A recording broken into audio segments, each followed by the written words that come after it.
Hey, this is Brennan. I'm doing a bike check today. Alright, I have the Fit Benny 2 2013 bike.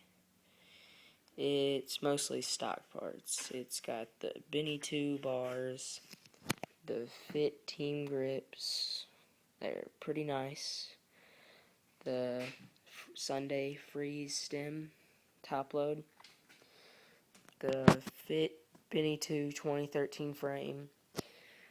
Odyssey Twisted PC pedals, the Fit Team cranks, well, no, not Fit Team, Fit stock cranks, the Fit stock chain wheel and chain, Fit stock hubs, the Fit fork, single walled front rim, double wall back rim, Fit FAF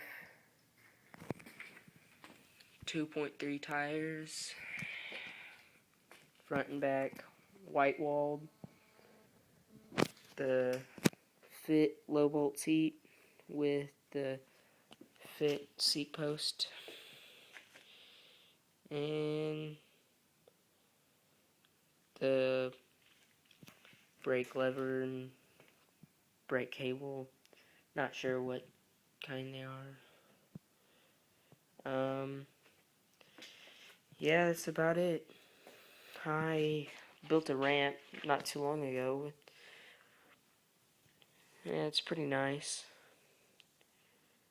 It rained a lot a couple days ago. It got really wet, so it's in my garage to dry. Alright, that's it. See ya.